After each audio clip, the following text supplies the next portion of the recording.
यह सारी शंकाएं सत्संग से आपकी समाप्त हो जाएंगी। और ये समझकर सुनते रहना, अपनी अटपट ना करना, नहीं तो मार खा जाओगे धर्मदास की तरह। ध्यान से सुनते रहना, आपकी बुद्धि तक वो ना पहुंचते हैं कि ये ऐसे कैसे हो गया, छोड़ देना उसको। दास के एक एक वचन को ऐसे समझ लेना जैसे परमात्मा का ज्ञान है, परमात्मा की दी हुई वाणी है, उसी का ज्ञान है। तो भगवान का दिया हुआ ज्ञान झूठा नहीं हो सकता। यदि दास अपनी तरफ से बनाकर कहता तो उसमें त्रुटि 100 मिल जाती। इसमें त्रुटि नहीं होंगी, लेकिन आपकी बुद्धि वहां तक ना पहुंच सकेगी। वो आपका अभी अनुभव की त्रुटि रहेगी, और अनुभव में आपको सत्संग का अभाव रहा होगा। ज्यादा सुनने के बाद ये समाप्त हो जाएंगे। इसका यही विकल्प है। तो इसको श्राप लगा हुआ 1,00,000 जीव मानव शरीरधारी प्राणियों के खाने का। अब यहां शंका उत्पन्न होगी कि भगवान ने इसको ये श्राप क्यों दे दिया, ताकि हमें खा रहा है। ये ना श्राप लगाता तो ये हमें ना खाता। नहीं, अगर परमात्मा इसका या मरोड़ी नहीं लगाता तो ये आपको मनुष्य जीवन भी नहीं देता। और मनुष्य जीवन बिना आपको सद्बुद्धि नहीं आ सकती। भगवान कौन है, कहां है, और उससे प्राप्त, उसको वापस प्राप्त नहीं कर सकते मनुष्य जीवन के बगैर। ये तो आपको तो दुखी करना ही करना था। जैसे एक मानव शरीर को छोड़कर जितने भी प्राणी हैं, क्या हालत है उनकी। जंगल में देखो, शेर किसी के पीछे भाग रहा है, चीता किसी के पीछे भाग रहा है, कोई किसी को खा रहा है, सांप मेंढक को खा रहा है, मेंढक को मनुष्य खा रहे, सर्प को काट काट कर खा रहे, मर्गों को मनुष्य खा रहे हैं, भैंस गायों को खा रहे। तो कोई बात है ये? तो उसमें क्या हालत होती है आपकी। तो अब परमात्मा ने ये कंपलसरी कर रखा है कि एक मनुष्य जीवन अवश्य देना पड़ेगा। इसने 84 लाख योनियों के भोगने के बाद भी। और दूसरे तरीके से जैसे पुण्यों का संग्रह होगा, उससे अधिक भी मनुष्य जीवन कंटिन्यूसली भी मिल जाते हैं।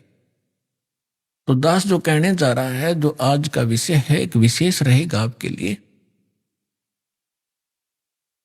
और परमात्मा पाने के लिए आपके लिए एक विशेष प्रेरणा बनेगी, और सत्यता भी एक अत्यधिक सामने आएगी। वैसे तो आ ही रही है। तो जब हम यहां आ गए, हमारा बुरा हाल हुआ, कोई गधा बना, कोई कुत्ता, कोई सुअर, और फिर तपस्या के ऊपर जो हमें जलाया जाता है, वहां कैसे जलाया जाता है। अंदर एक सूक्ष्म शरीर है, स्थूल शरीर ये ऊपर है। इसके माध्यम से हम जो भी आहार करते हैं, आप देखो महापुरुषों ने कितना ज्ञान दिया है कि शराब मत पियो, मांस मत खाओ, सुल्फा भांग भूकी मत खाओ, बुराई मत करो। तो हमने सबसे पहले बकवाद बनाई, हुक्का बनाया, बीड़ी बनाई, शराब काट ली, और सारे ये शुरू कर दिए, सिगरेट ला कर दो, मारे सट्टे। ये क्या बकवाद है? ये पीने और खाने की वस्तु है। लेकिन इसने अपना आहार तैयार करवाना आपके माध्यम से। जितनी भी अश्लील पिक्चरें आप देखते हो, अश्लील कर्म करते हो, गंदी सोच रखते हो, वैसा ही मन के अंदर एक विशेष डिपॉजिट होता है उसका। और फिर ये जैसा भी चटपटा आहार आप खाते हो, उसका भी एक न्यारा अंदर अंश जमा होता है। उसको फिर तपस्या ऊपर, एक तपस्या बहुत बड़ी पत्थर की टुकड़ी है, तवे की तरह, और उसके ऊपर 1,00,000 प्राणी डेडली मनुष्य शरीर छोड़कर जो जाते हैं, वो सूक्ष्म शरीर वाले, उनके अंदर वो समावेश होता सारे अंश का। और वहां इतनी गर्म है वो, उसका फारेनहाइट भी नहीं बता सकते कितना। उस पर पटक दिए जाते हैं, जैसे हील चटक चटक होया करती हैं चावलों से बनाते समय, ऐसे प्राणी चटक मटक होते हो, मरते नहीं, ऐसी दुर्गति हो जाती है। तब उसके अंदर से वो गंध निकलता है, और फिर उनको वहां से फेंक देता है ऑटोमेटिकली सब जीवों को। वो वापस आते हुए कुछ होश में आते हैं, तब उस समय वो धर्मराज के दरबार में पड़े दिखाई देते हैं। फिर वो खड़े होते, उनको लाइन बनवा दी जाती है कि अपने संस्कार, अपने कर्म आधार से अपनी इजाजत लो और चलो नेक्स्ट लाइफ के अंदर। और उधर से वो माल, वो गंध निकला हुआ काल खा रहा होता है। जब तपस्या के ऊपर ये प्राणी तप रहे, धर्मदास जी से, परमात्मा से पूछा कि भगवान आपने कैसे दया करी कि भाई जब ये प्राणी तपस्या पे भूनने जा रहे थे तब मेरे को भगवान ने भेजा। परमात्मा धर्मदास तो समझ चुके थे, वो बाद में उनके समझ में आई कि सचमुच ये भगवान है। फिर भी परमात्मा ने अपने को छुपाने की चेष्टा की और क्या बताया कि धर्मदास जब ये तपस्या के ऊपर प्राणी भूनने जा रहे थे तब मैं वहां पर अपने पुत्र जोगजीत का रूप बना के आ गया। परमात्मा ने सबसे पहले, कबीर भगवान ने जब सृष्टि रची सतलोक की, उसमें सबसे पहले एक वचन से सब द्वीप प्रमाण सरोवर रच दिए थे, 16 द्वीप। फिर एक वचन से 16 पुत्र उत्पन्न किए थे, उनको वहां का प्रबंधक बनाया था। तो उनमें से एक सहज दास है, एक अचिंत है, एक जोगजीत है, और भी 16 है ऐसे। उनमें से जोगजीत नाम के रूप में ही परमात्मा ने, काल ने जो गलती सतलोक में की थी और हमने की थी, उसने ही वहां उसी रूप में आकर हमारे को 21 ब्रह्मांड समेत वहां से बाहर निकाला था। आपको सृष्टि रचना में दास ने बहुत बार सुना है, लेकिन आज विषय दूसरा इसलिए वो नहीं सुना पाऊंगा। तो जब हम यहां आगे हमारी ये हालत बिगड़ी, तपस्या पर जाके वहां वो गुरु नकली भी वहीं कोई मर के साथ आ गया है, वो वहां भुगत रहा होता है। साथ में वो पंडित भी, विद्वान भी, मुल्ला और काजी भी वहीं भून रहे होते। उस समय मुल्ला काजी तो नहीं थे, लेकिन ऋषि ही होते थे जो परमात्मा जहां से स्टार्ट कर रहे हैं। तो सभी गुरु भी, शिष्य भी इकट्ठे ही वहां भूने जा रहे थे। तो वहां जाने के बाद सबकी बुद्धि ठिकाने आ जाती है कि सचमुच वहां क्या था, अब यहां क्या है। तो तब परमात्मा ने कहा, जब वहां पर ये काल जीवों को भून रहा था, मैं वहां खड़ा हो गया जाके। अब परमात्मा की और काल की वार्ता सुना करके फिर आपको एक विशेष प्रमाण दिखाएंगे, बहुत सारे। परमात्मा ने कहा कि बहुविध जीवन कीन पुकारा, काल देत है कष्ट अपारा, यम का कष्ट सहा ना जाई, हे भगवन तुम हो सहाय। देखो परमात्मा, हम जब राम और कृष्ण के पुजारी थे, हनुमान जी भी पूजा करते थे, गणेश जी की भी पूजा करते थे। जब दुखी होते थे, जब इन्हों क्या करते, हे सच्चे मालिक, हे सच्चे मालिक दया करिए। इसका मतलब ये है कि जिनको हम पूजा करते थे उससे हटकर है कोई सच्चा मालिक, आज उसको हम सच्चाई के नाम से जानते हैं। अब परमात्मा कहते हैं, जीव सब पुकार रहे थे, हे परमात्मा हम बहुत दुखी हो रहे हैं, इस तपस्या के ऊपर हमारी रक्षा कीजिए। आए जहां यम जीव सतावे, यम माने काल, आए जहां यम जीव सतावे, काल निरंजन जीव नचावे, चटक पटक करे जीवता भाई, ठाड बहे पुनता हम आई। जहां पर वो जीव चटक पटक कर रहे थे, खील सी बुने थी उनकी, मैं वहां खड़ा हो गया। मोहे देख जीव कीन पुकारा, हे साहेब हम लेहो उबारा, तब हम सत्य शब्द गहुरावा, पुरुष शब्द से जीव तपत बुझावा, यम से छुड़ा ले वो तुम स्वामी, दया करो प्रभु अंतर्यामी। परमात्मा कहते हैं, फिर मैंने अपना उस सत्य शब्द, सत्य नाम का उच्चारण किया। हमें अब समझा रहे, कोई भी आपत्ति आप पावे, प्रथम नाम प्राप्त हो उसका स्मरण अवश्य करके देखना, चाहे दुखी सुखी होकर करना एक बार। और सतनाम प्राप्त है उसका स्मरण करना, सार नाम प्राप्त है तो फिर तो कंप्लीट ही कोर्स है, तो सार नाम का जाप करना। फिर देखना आपकी आपत्ति किस प्रकार हल्की होती जाती है। तो यहां परमात्मा कहते हैं, तब हम सत शब्द गहुरावा, सतनाम का जाप किया, और पुरुष शब्द से जीव तपत बुझावा। तपत टुकड़ी तो जल रही है, लेकिन उनका जलन महसूस नहीं हो रही है मेरी वहां उपस्थिति में।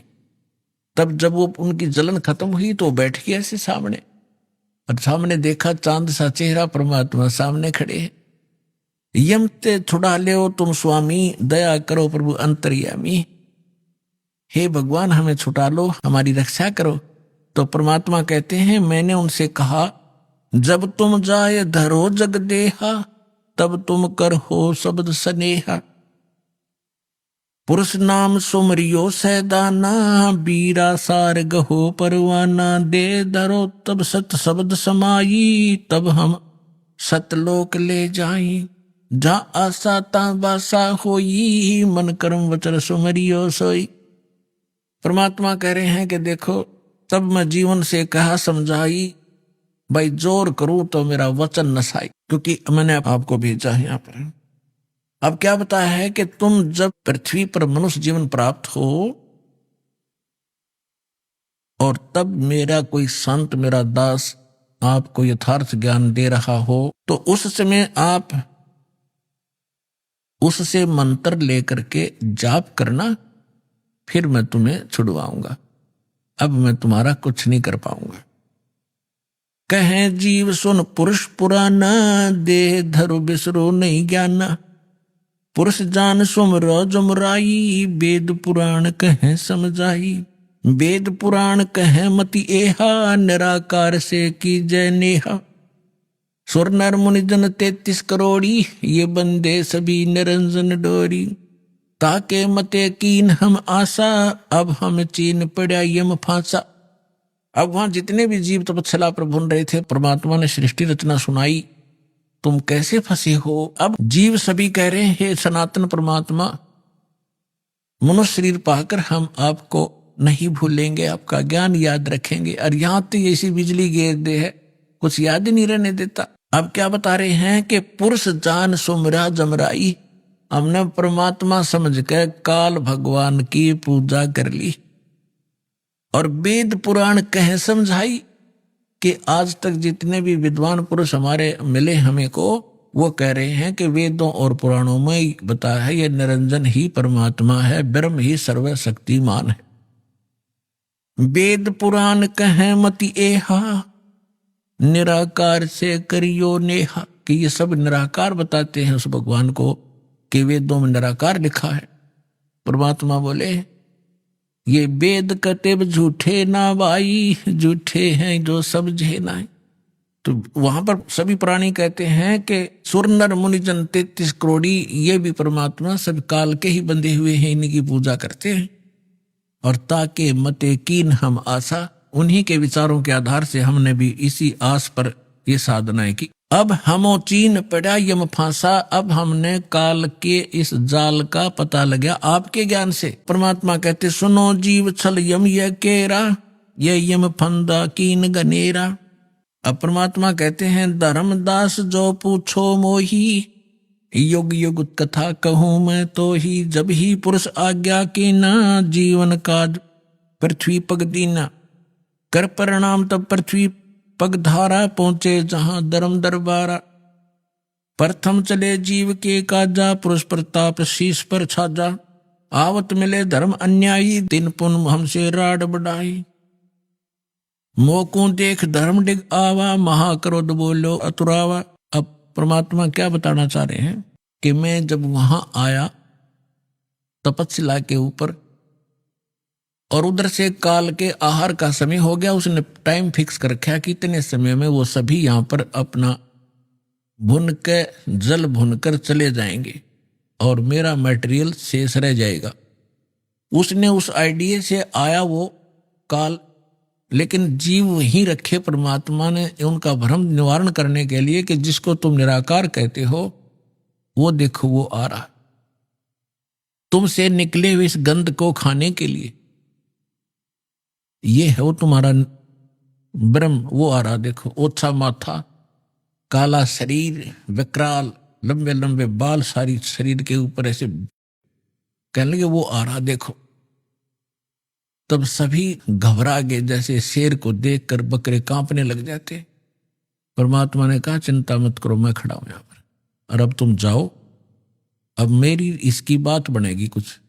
तो वो परमात्मा ने वहां से अपनी शक्ति से उड़ा दी, वो फिर अचेत कर दिए। काल ने तुम्हारे साथ ऐसे जुल्म कर ही रखा, इसका तो एक विधान बना हुआ है। उधर से जब काल भगवान ने देखा कि ये जोग जीत कैसे खड़ा है यहां पर, तो उसको ये मालूम था कि ये वैसे तो आ नहीं सकते, कोई आदेश परमपिता का होगा। जोग जीत को अपना बड़ा भाई समझकर और दूसरा अपना दुश्मन मानकर कि इसने मुझे वहां से निकाला था, आज इसको